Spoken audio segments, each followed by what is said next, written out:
Have you ever heard a strange noise in your house? A scratch in the wall, a whisper in the dark? You probably brushed it off, right? Just the house settling, or your imagination running wild. But what if it wasn't? What if that noise started talking back? And not just talking, but swearing, telling jokes, and revealing your deepest secrets. This is the bizarre, true story of Gef the Talking Mongoose. Our story begins in the early 1930s, on the remote and windswept Isle of Man. A small island nestled between Great Britain and Ireland. Here, in a secluded farmhouse called Cashian's Gap, lived the Irving family, James, his wife Margaret, and their young daughter Voirrey. Their life was simple, isolated, and utterly normal, until September 1931. That's when the strange noises began. At first, it was just scratching and rustling coming from behind the wooden walls of their old farmhouse. They assumed it was a rat or a stoat that had found its way in. James set traps, but they remained empty. The scratching grew louder, more persistent, almost intelligent. Then came the animal sounds, growls, barks, and gurgling noises that didn't sound like any creature they knew. The family was unnerved, but they tried to ignore it. But this thing, whatever it was, didn't want to be ignored. One night, the noises evolved. The gurgling sounds began to form words, mimicking nursery rhymes that Voirrey would sing. It was faint at first, like a far-off radio, but it was unmistakable. The entity was learning to speak. Terrified, but also intensely curious, James Irving called out to the voice in the walls. "Who are you?" he asked into the darkness. A tiny, high-pitched voice replied, "I am a mongoose." The voice told them its name was Gef, pronounced Gef.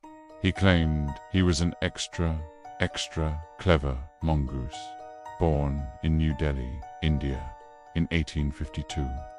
How he ended up in the walls of a remote farmhouse on the Isle of Man, he never quite explained. He just was. From that point on, Gef became a permanent and very vocal member of the Irving household. He was no ordinary ghost or poltergeist. He had a distinct personality. He was mischievous, incredibly foul-mouthed, and had a wicked sense of humor. He would shout insults, sing songs, and demand food. He'd ask for biscuits and chocolate to be left out for him, and the family would find them gone in the morning. He described himself as a tiny creature, the size of a small rat, with yellow fur and a big bushy tail. He spoke fluent English, picked up from listening to the Irvings, and even learned some Manx, Gaelic, and other languages he overheard from visitors. The stories the Irvings told were astonishing. Gef would act as a sort of supernatural security system, shouting out when someone was approaching the farm long before they were visible. He'd fetch things for them, like rabbits he'd supposedly killed, leaving them on the doorstep. He'd even wake them up in the morning, acting as a furry, foul-mouthed alarm clock. The family, especially Voirrey, grew fond of him. He was their secret, their strange little friend who lived in the walls.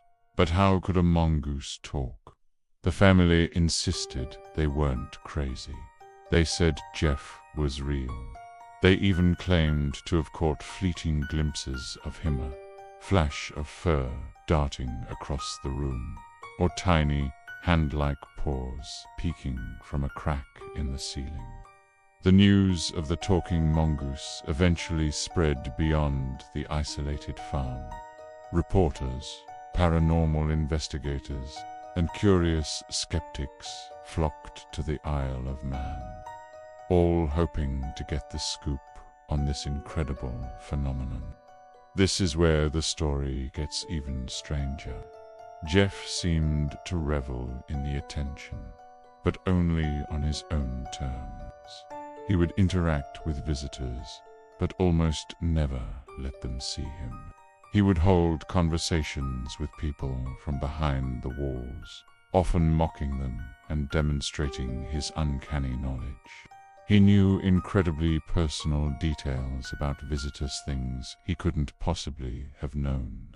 He'd call out a reporter's wife's name, or mention a private conversation a skeptic had miles away.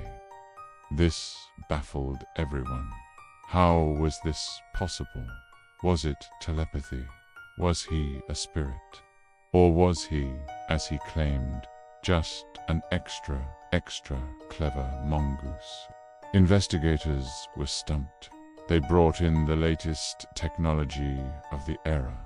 They tried to take photographs of him. Some blurry images emerged, supposedly showing a small, furry creature, but they were too indistinct to be conclusive.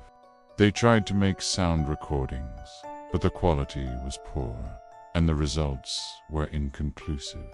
Every attempt to scientifically prove Gef's existence failed, and Gef seemed to enjoy it, taunting the investigators for their failures. The famous paranormal researcher Harry Price visited the farm, setting up cameras and observation posts. Gef simply toyed with him, remaining silent for long periods, and then shouting insults when Price's back was turned. Naturally, suspicion fell on the family, particularly young Voiri. Many believed she was a gifted ventriloquist, throwing her voice to trick her parents and the world. It was a simple, logical explanation, but there were problems with this theory.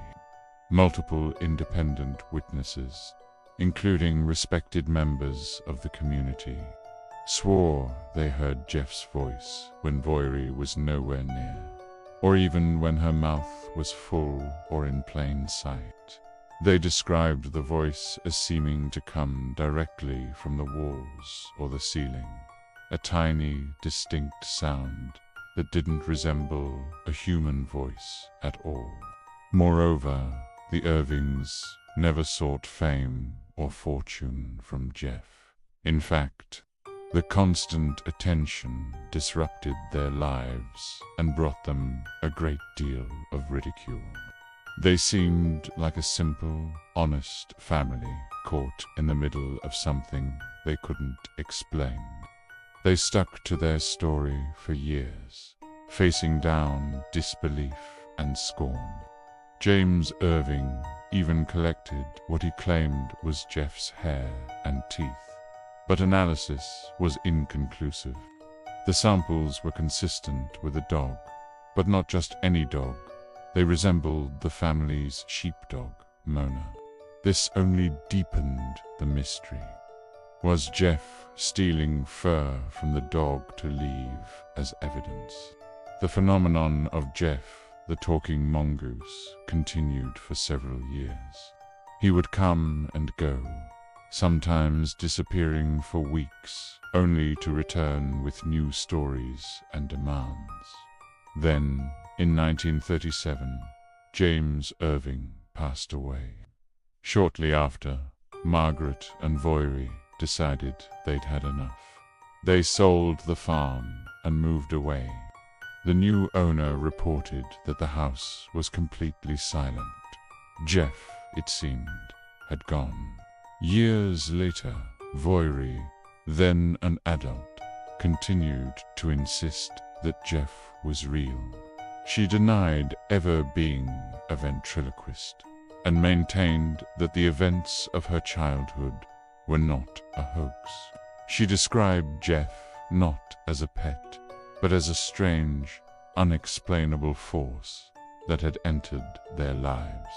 She never profited from the story and rarely spoke of it publicly, wishing to leave the strange episode in her past. So, what was Gef? To this day, no one knows for sure. Was he a poltergeist with a personality? Was he a collective hallucination born out of isolation? Was he an undiscovered species of animal with an incredible ability to mimic human speech? Or was he, as the simplest explanation suggests, an elaborate, long-running prank by a clever and lonely young girl? If it was a hoax, it was one of the most brilliant and sustained in history, fooling dozens of intelligent and skeptical people over many years. The case of Gef the Talking Mongoose remains one of the most baffling and charming mysteries in the annals of the paranormal. It's a story that defies easy explanation, sitting uncomfortably between folklore, Fortean mystery, and psychological case study. It reminds us that sometimes the strangest stories are the ones that leave us with more questions than answers. What do you think? Was Gef real? Let me know your theories in the comments below. Thanks for watching, and if you enjoyed this journey into the unexplained, don't forget to like, subscribe, and hit that notification bell so you don't miss our next dive into the unknown. See you next time.